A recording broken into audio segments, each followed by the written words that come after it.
नमस्कार।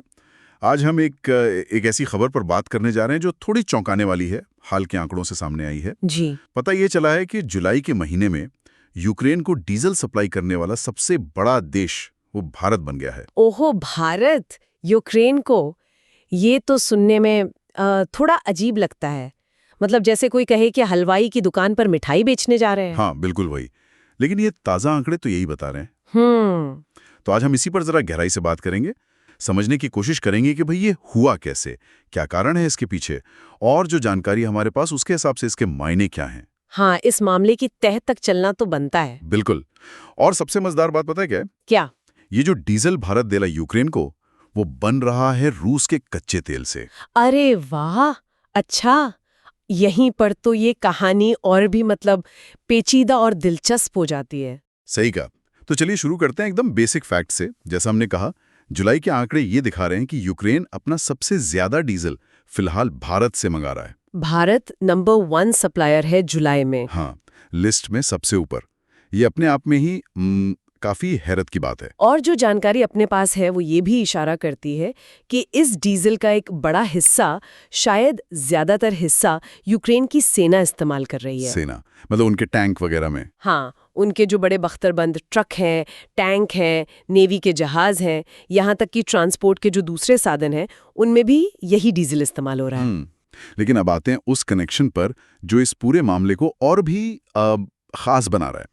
भारत ये डीजल बना रहा है रूस से खरीदे गए कच्चे तेल से। ये कैसे जुड़ता है, जरा ये समझाइए। देखिए, प्रक्रिया अपने आप में तो सीधी है, पर इसके जो नतीजे हैं वो काफ़ी बड़े हैं। भारत क्या कर रहा है कि रूस से काफ़ी बड़ी मात्रा में कच्चा तेल खरीद रहा है। ओके। फिर ये कच्चा तेल भारत की रिफाइनरियों में आता है। यहाँ इसे रिफाइन किया जाता है, मतलब इसे प्रोसेस करके अलग अलग इस्तेमाल लायक उत्पादों में बदला जाता है। अच्छा, जैसे कच्चे तेल से पेट्रोल, डीजल वो सब निकलता है। बिल्कुल।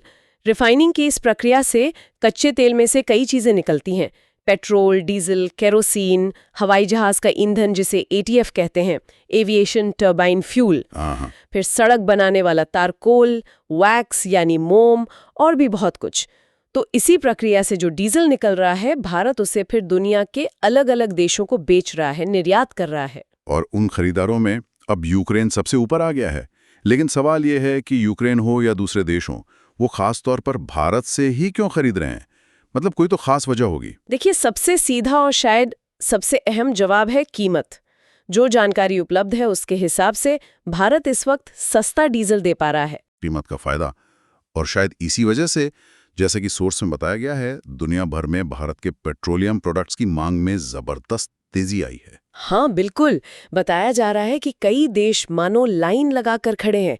मतलब आपादापी मची है, किसी भी तरह भारत से डीजल या पेट्रोल मिल जाए। और ये सिर्फ यूक्रेन की बात नहीं है। नहीं नहीं, जानकारी तो ये भी है कि खुद अमेरिका और यूरोप के कई देश भी भारत से रिफाइंड पेट्रोलियम उत्पाद खरीद रहे हैं। अमेरिका और यूरोप भी? ये बात सुनकर तो शायद कई लोग चौंकेंगे। हाँ। मतलब ये देश सीधे सऊदी अरब या दूसरे खाड़ी देशों से क्यों नहीं खरीदते? तेल तो उनके पास भी है। हाँ, ये सवाल तो उठता है, लेकिन इस विश्लेषण में जो बात सामने आई है वो तो और भी हैरान करने वाली है। क्या बात है? दावा ये किया जा रहा है कि असल में खाड़ी के वो देश भी जिनके पास अपने कच्चे तेल के कुएं हैं, वो भी रिफाइंड पेट्रोल और डीजल भारत से ही खरीद रहे हैं। कमाल है।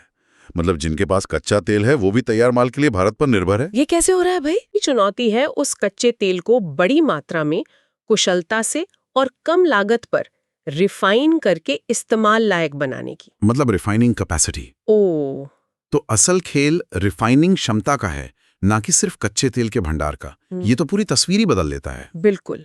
कच्चा तेल तो दुनिया के कई देशों के पास है, लेकिन उसे तेजी से, बड़े पैमाने पर और किफायती तरीके से रिफाइन करने की जो क्षमता है वो हर किसी के पास नहीं है। और यहाँ याद दिलाया गया है कि दुनिया की सबसे बड़ी सिंगल लोकेशन ऑयल रिफाइनरी वो भारत में है, जामनगर में। हाँ, जामनगर वाली। जी।